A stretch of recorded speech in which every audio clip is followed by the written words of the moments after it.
안녕하세요. 경제의 재민촉 이지현입니다. 지난 이태원 참사를 기억하시나요? 애도 기간은 끝났지만 그 아픔은 오래오래 국민의 가슴에 남을 텐데요. 앞으로 우리가 해야 할 일은 또다시 이런 참사가 발생하지 않도록 늘 관심을 갖고 주의를 기울이는 것일 겁니다. 오늘은 우리나라 시설물의 안전을 종합적으로 관리하는 국토안전관리원과 함께 국민 안전을 지키는 길 이야기해 보겠습니다. 국토안전관리원 김일환 원장과 함께하겠습니다.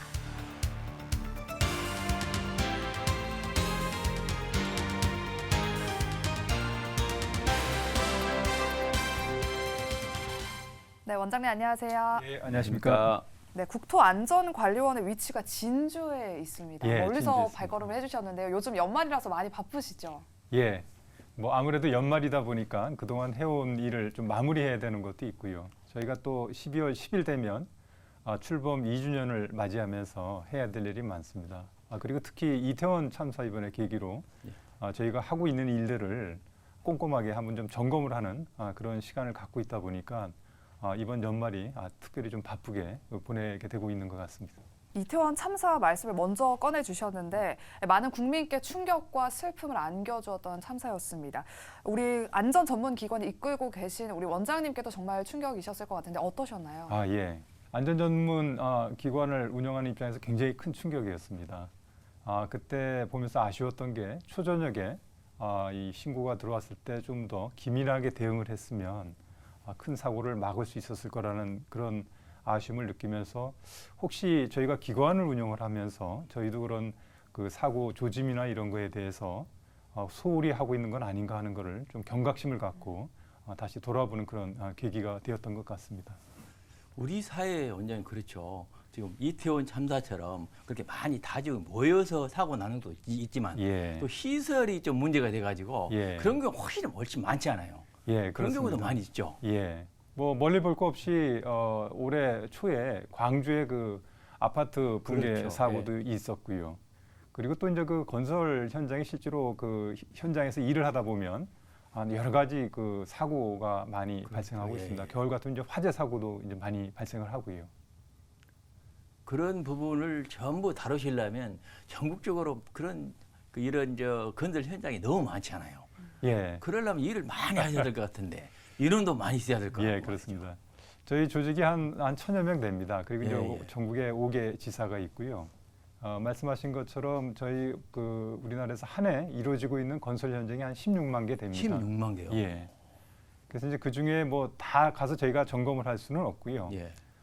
그 중에 이제 중소규모 건설 현장을 대상으로 해서 한 해 한 15,000, 올해 같은 경우는 이제 15,600개 소에 대해서 안전이 미흡한 부분에 대해서는 이제 그 보완도 하도록 그렇게 하고 있습니다. 정기적으로 가서 점검을 하신 겁니까?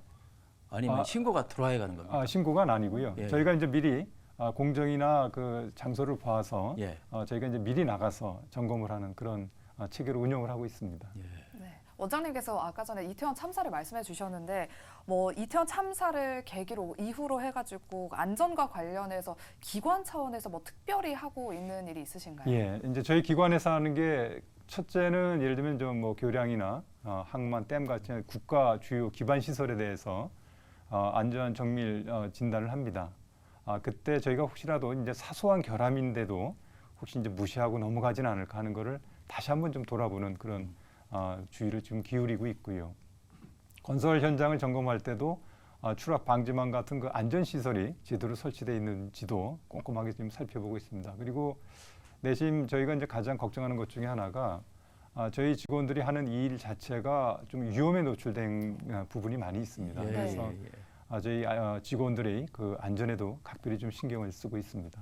네, 직원들이 현장 가서 전체적으로 이렇게 직접 그 현장 위험한 곳을 확인해야 되니까 직원들 자체 상당히 위험하겠네요.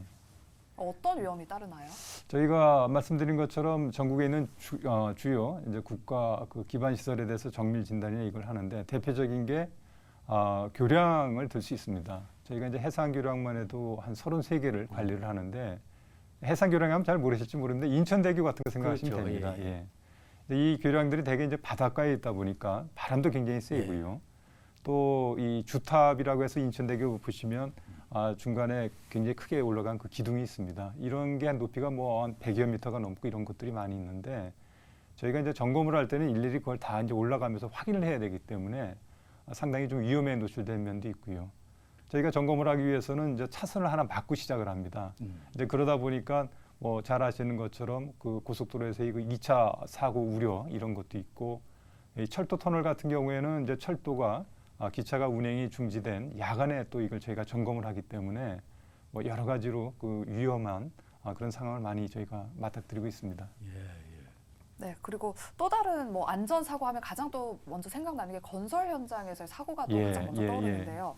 산업 재해 사망 사고의 실제로 절반을 차지하는 게 바로 건설 현장이라고 그렇습니다. 합니다. 안전 확보를 위해서 또 더 특별하게 노력을 기울이시는 걸로 알고 있는데 올해 현장 점검은 어떻게 이루어지고 있는지 궁금하거든요. 말씀하신 것처럼 건설 산업재해가 만만치 않습니다. 근데 이제 저희가 분석을 해보니까 그 중에서도 그 중소규모 건설 현장에서의 그 사고가 많이 나오고 있습니다.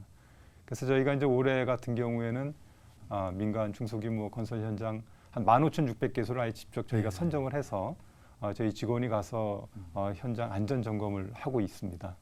근데 이제 대개 이제 그 점검 뭐 이렇게 생각을 하면 그 많은 사람들이 처벌 뭐 벌점 이런 거하고 연관을 지어가지고 굉장히 좀 거부 반응을 느끼는데 이제 저희가 하는 점검은 그런 건 아니고요. 이름 그대로 철저하게 좀 궤도 위주의 점검을 합니다. 이제 직원이 가서 현장에서 보고 문제가 있는 부분을 지적을 하고 이제 현장에서는 그 부분에 대해서 이제 보완을 해서 저희한테 알려주면 끝나는 걸로. 그러니까 미리 위험이 생길 만한 곳을 미리 서로 충분히 교감을 통해서 이제 보완하는 이런 위주의 현장 점검을 하고 있습니다. 원장님, 저는 요새 이제 도시 근방에도 가면 우리 주변에 현장이 많이 있잖아요. 많이 있는데 여러 가지 조치는 많이 하더라고요. 근데 현장에 계신 분들이 실질적으로 그 안전 조치를 지켜야 되는데 그게 오히려 좀 부족하다는 느낌이 들어요. 그 결국은 안전에 대한 게 건설 현장에서 안전 문화가 정착되는 게 가장 중요하다고 생각을 합니다. 이제 그래서 저희가 저 점검을 하는 것뿐만 아니라 사실은 특히 이제 소규모 현장 같은 경우에는 안전에 대한 인식이 사실 많이 좀 미흡하거든요. 이제 이런 곳에 대해서는 그 건설 현장 관리자나 아니면 근로자를 대상으로 해서 저희가 이제 교육도 시키고 아니면 아예 컨설팅도 해서 안전에 대해서 좀 만전을 기할 수 있도록 그렇게 나름 열심히 노력을 하고 있습니다. 그런 노력을 많이 해주시면 오히려 중요할 것 같아요. 네, 건설 현장 안전에도 이제 계절적인 변수가 있을 것 같거든요. 지금 또 날씨가 추워졌잖아요. 땅도 얼어붙고 어려움이 있을 것 같은데 겨울철의 대표적인 위험 요인은 무엇이 있을까요? 뭐 일반 그 가정에서도 마찬가지입니다만 건설 현장에서도 겨울철 가장 위험한 요소는 화재라고 보시면 될 것 같습니다. 아무래도 이제 겨울 되면 춥기 때문에 그 뭐 골조 공사 같이 그 밖에서 하는 공사는 이제 거의 하질 못하고요. 대신에 이제 그 실내에서 하게 되는데 아무래도 춥다 보니까 밀폐된 공간을 만듭니다. 근데 이제 밀폐된 공간에서 작업을 하다 보면 예를 들면 용접을 하다가 그 불똥이 튀어가지고 인근에 있는 그 인화성 자재에 불이 붙게 되면 밀폐된 공간에서 이제 유독성 가스나 이런 게 많이 나와서 대형 사고로 많이 이어집니다. 대표적으로 지난 2020년 4월에도 이천 그 물류 화재 창고에서 그 화재가 그 공사 중에 화재가 발생해서 38명이 죽게 되는 그런 사고도 있었는데 아무래도 겨울철에는 공사 현장에서 제일 중요한 게 화재이고 또 그래서 저희가 이제 동절기 점검을 할 때도 그 화재 안전에 대한 걸 각별히 신경 써서 점검을 하고 있습니다. 국제평가기관 점원워치와 기후연구단체 뉴클라이밋 연구소가 국가별 기후 정책과 이행 수준을 평가했는데요. 조금 아쉬운 이야기긴 한데 우리나라가 최하위권인 60위를 기록했다고 합니다. 온실가스 감축에 국가적인 노력을 좀 다해야 될 것 같은데 우리 관리원 차원에서도 온실가스 감축과 관련한 사업을 진행 중이실까요? 뭐 말씀하신 것처럼 결국은 기후변화가 온실가스와 직접적으로 연관이 있다는 건 아마 모든 사람들이 인정을 하는 것 같습니다. 실제로 국내에서 보면 그 온실가스 배출 분야를 보면 제일 큰 곳이 아무래도 산업이고요. 그 다음에 이제 수송, 그 다음에 이제 그 건물 분야입니다. 이제 그래서 이제 국가 차원에서 이 건물 분야에서의 그 온실가스 배출을 좀 줄이겠다고 해서 이제 그린 리모델링 사업을 하고 있습니다. 올해도 저희가 한 2천억 원 정도의 국가 예산을 지금 집행하는 입장이고요. 내년에도 한 그 정도의 이제 국가 예산이 확보돼서 그린 리모델링 사업을 저희가 하는 걸로 그렇게 진행하고 있습니다. 그러면 그린 리모델링을 하면 건물 재료를 온실가스 적게 들인 재료도 쓰는 거고 예. 또 시스템도 그렇게 만드는 예. 거고 이런 걸 하는 사업입니까? 예. 이게 저희 건물 분야에서의 온실가스를 줄이는 게 이제 신축 같은 거는 이제 기준을 강화해서 처음부터 뭐 단열이나 이런 걸 강화시켜서 기본적으로 이제 그 온실가스 배출이 이제 적게 하는 거고요. 예. 이제 문제는 이제 기존에 있는 그 건물이지 않습니까? 그래서 이제 그린 리모델링은 이제 그 기존에 지어진 건물에 초점을 맞춰 가지고 건물의 에너지 효율을 높이는 데 많이 초점을 두고 있습니다. 좀 더 구체적으로 말씀드리면 아무래도 뭐 단열재나 창호 같이 열 손실이 많은 부분이 있지 않습니까? 그렇죠. 이제 이런 부분을 좀 교체를 하고요. 예. 조명이나 이 냉난방 기구 같은 그런 그 열을 사용하는 그 기구에 대해서는 아예 효율을 높은 걸 써서 근본적으로 이 기존에 있던 건물에서도 에너지를 좀 최소로 쓸 수 있도록 하는 그런 사업이라고 보시면 될 것 같습니다. 네, 그러면 개인 소유의 건물도 그린 리모델링에 필요한 비용을 좀 지원받을 수가 있나요? 예. 저희 이제 그린 리모델링 사업을 크게 이제 공공하고 민간 부문으로 나눠서 이렇게 하는데, 공공 같은 경우에는 아무래도 뭐 이 공공이 소유를 하고 있기 때문에 직접 국고나 이제 지방비를 투입을 해서 직접 이렇게 이제 그 수선을 하고 리모델링을 합니다. 근데 이제 민간 같은 경우에는 건축주가 이제 민간이기 때문에 거기에 직접적인 국고 투입은 어렵고요.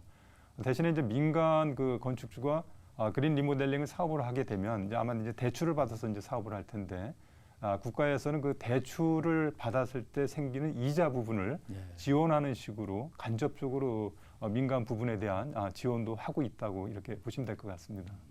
아까 전에 그린 리모델링 말씀해 주시면서 온실가스 배출을 좀 줄일 수 있는 방안을 고심하고 있다라고 말씀을 해주셨는데 건축물의 온실가스 배출을 줄이는 방법 어떻게 더 줄이는지 조금 더 이야기를 자세히 듣고 싶거든요. 예.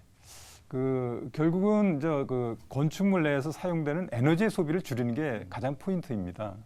근데 이제 그 오래된 건물일수록 이래 보면 가장 문제되는 게 대표적인 이제 창호가 있을 수 있죠. 이제 건물이 오래되게 되면 창호와 벽체 사이에 이제 틈도 많이 좀 벌어지고요. 또 옛날에 지은 집일 경우에 이 창호 자체가 예를 들면 호창이 많습니다. 요새 이제 대개 새로 짓는 집들이나 이런 데서는 이 겹창, 이중창, 뭐 삼중창 이런 걸 써서 단열 효과를 높이는데 이제 이런 부분을 좀 개선하는 게 필요하고요. 그리고 아주 옛날에 지은 그 집일수록 보면 단열재를 안 쓰는 집도 있고요. 그 단열재를 쓰더라도 굉장히 좀 미흡하게 쓰는 게 많이 있습니다. 그래서 이제 단열 효과를 높이기 위해서 단열재를 좀 보완을 하고요.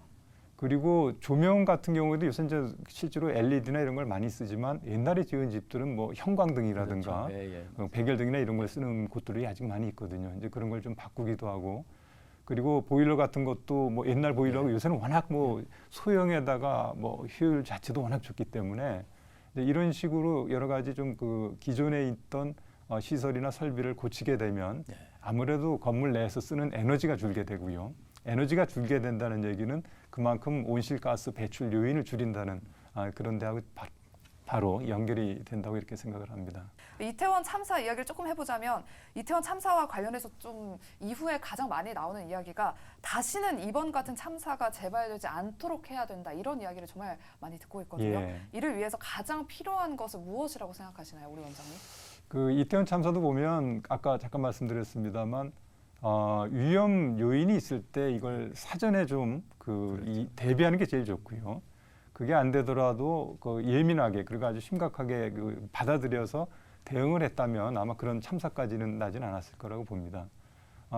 뭐 지금도 뭐 다른 데서 다 이제 그렇게 잘들 하고 있겠습니다만 저희 그 건설 현장 관련돼서는 저희 원에서 2019년부터 그 아차 사고 신고 제도라는 걸 도입을 했습니다. 아차 사고요? 아차 사고. 아차 사고. 그러니까 실질적으로 뭐 중대한 사고가 나는 건 아니지만 이렇게 보다 보면 그 사고 위험이 있을 수 있다는 걸 누구나 인지할 수 있는 것들이 있거든요. 그래서 이제 이런 부분을 꼭 현장 근로자나 현장의 그 관계자뿐만 아니라 일반 국민이나 시민들도 오며 가며 보다가 위험 요소가 있다고 하면 이제 신고를 할 수 있는 이제 이런 제도를 저희가 지금 운영을 하고 있습니다. 그리고 저희가 이제 그 신고를 받게 되면 일단 그 문제가 되고 있는 현장의 발주청이나 아니면 인허가 기관한테 저희가 통보를 합니다. 그러면 이제 그 발주청이나 이제 인허가 기관에서는 해당 현장에 그 안전 조치를 취하도록 이제 그렇게 지시를 하는 식으로 이렇게 시스템을 통해서 이제 운영을 하고 있습니다. 누구나 위험 요소가 있으면 좀 신고할 수 있는 일단 그렇죠. 그런 예. 체계를 갖추는 게 중요하고요. 예. 또 하나는 저희 같은 그 안전을 전문으로 하는 그런 기관 같은 경우에는 이 사소한 신고도 이걸 뭐 소홀히 보내거나 뭐 괜찮겠지 하는 그런 그 아니란 생각을 좀 벗어버리는 이제 이게 굉장히 중요하다고 봅니다. 그래서 저희가 하고 있는 일에 대해서도 신고나 이런 거에 대한 절차뿐만 아니라 저희가 일에 임하는 태도도 좀 더 경각심을 갖고 임해야겠다는 그런 생각을 많이 하고 있습니다. 네, 그럼 조금 더 구체적으로 기관 차원에서 신고 제도는 어떻게 조금 더 구체적으로 운영할 수 있다고 보시나요? 저희가 원래는 아까 말씀드린 것처럼 2019년 초기 됐을 때는 인터넷에 이걸 이제 신고하도록 그렇게 했었습니다. 이제 그러다 보니까 아무래도 그 절차가 좀 복잡하고 이러거든요. 그래서 이걸 저희가 중간에 바꿔서 그 아무나 그 휴대전화로 익명으로 그것도 이렇게 신고를 할 수 있도록 이제 신고를 좀 제도를 바꿨고요. 이제 그렇게 제도를 좀 바꾸다 보니까 좀 그 활성화되는 면도 있습니다. 저희가 2019년에 처음에 제도를 도입했을 때 신고된 게 한 140여 건이었는데 올해 말 이제 11월까지입니다만 올해 같은 경우는 벌써 이게 한 600여 건에 임할 정도로 신고가 되고 있기 때문에 지금 많이 좀 활성화되고는 있습니다만 이 정도 갖고는 좀 부족하다고 보고요. 저희가 좀 여러모로 또 개선할 사항을 좀 발굴해서 개선해서 좀 더 활성화 시켜야겠다는 그런 생각을 하고 있습니다.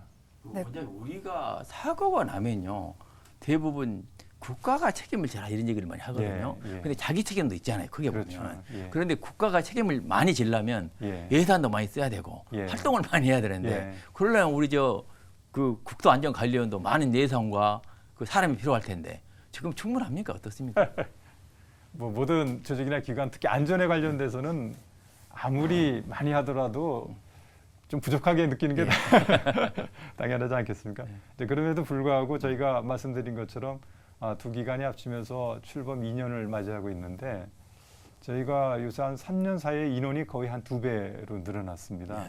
그러니까 그만큼 국가에서도 안전에 대해서 굉장히 그 관심과 중요성을 인식을 하고 많이 그 힘을 쏟고 있다고 이렇게 생각을 합니다.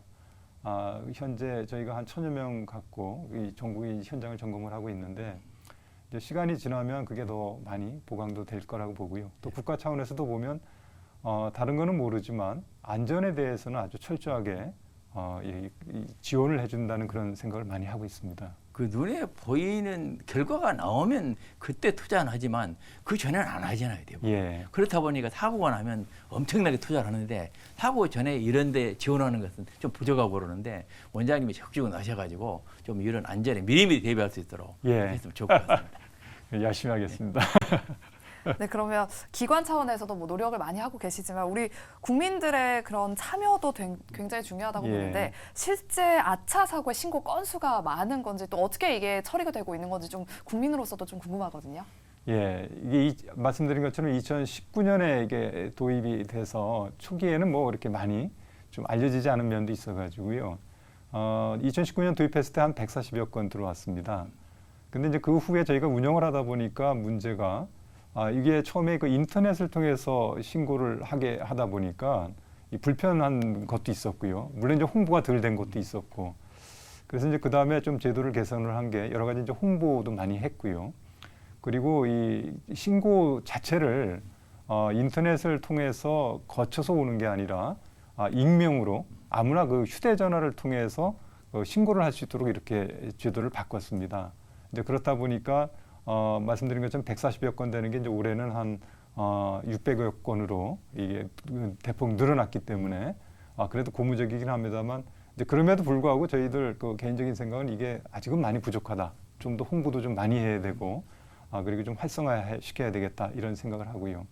그리고 이제 구체적으로 이렇게 그 신고가 저희가 접수가 되게 되면 해당 그 지자체나 아니면 인허가 기관 혹은 발주청에 어느 현장에 이런 위험 요소가 있다고 저희가 이제 통보를 해줍니다. 그럼 해당되는 그 인허가 기관이나 이제 그 발주청에서는 그 현장에 대해서 안전 조치를 취하도록 그렇게 하고 있고요. 물론 신고자에게도 저희들 나름대로 소정의 이 좀 페이버는 주는 식으로 이렇게 운영을 하고 있습니다. 신고 전화번호는 어떤 게 있습니까? 우리가 바로 신고를 하려면? 114처럼 이렇게 뭐 할 수 있는 번호가 있습니까? 그게 이제 114처럼 뭐 혹은 한정된 그 전화번호는 좀 어렵고요. 그걸 좀 했으면 좋을 것 같아요. 예, 그거는 뭐 저희가 더 많이 좀 홍보할 수 있도록 그렇게 하겠습니다.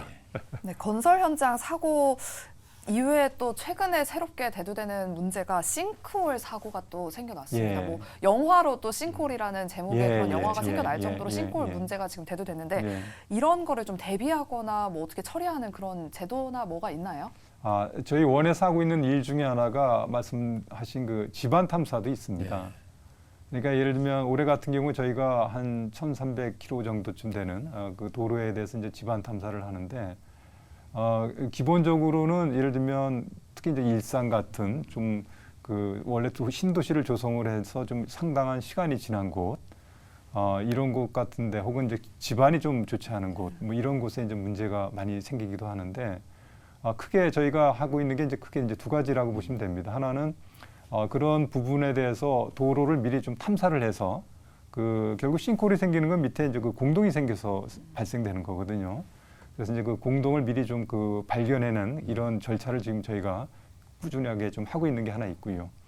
그 다음에 그 이 싱크홀뿐만 아니라 이제 집안 침하의 가장 큰 원인 중에 하나가 그 대형 그 토파기 공사를 하는 경우가 있습니다. 뭐 기억하실지 모르겠습니다만 얼마 전에 그 양양에서 발생한 그 이 편의점이 아예 그저 무너지는 가라앉는 그런 이 영상도 많이 보셨을 텐데 그런 그 대형 토파기 공사를 할 때 집안 굴착을 할 때 이게 안전한지를 미리 좀 점검하고 대비를 하는 게 필요합니다.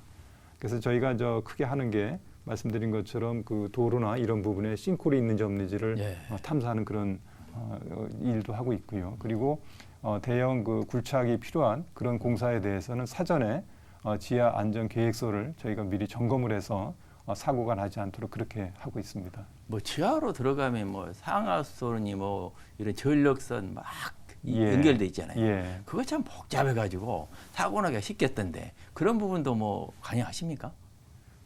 그런 부분은 뭐 저희 원에서 하는 건 아닙니다. 저희는 이제 직접 문제가 될 부분을 이제 탐색해서 이제 보완하는 거고요.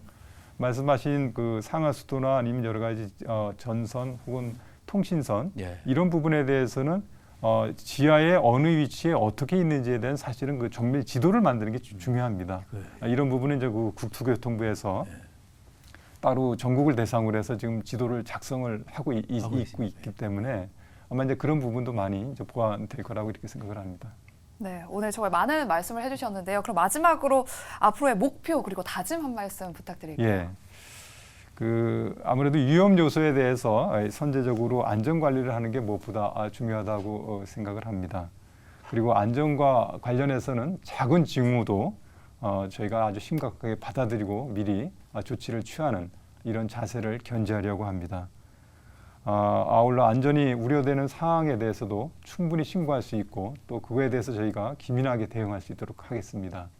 내년에는 저희가 시설 안전이나 이런 게 좀 더 만전을 기해서 국민이 안심하고 쓸 수 있도록 사용할 수 있도록 그렇게 하도록 하겠습니다.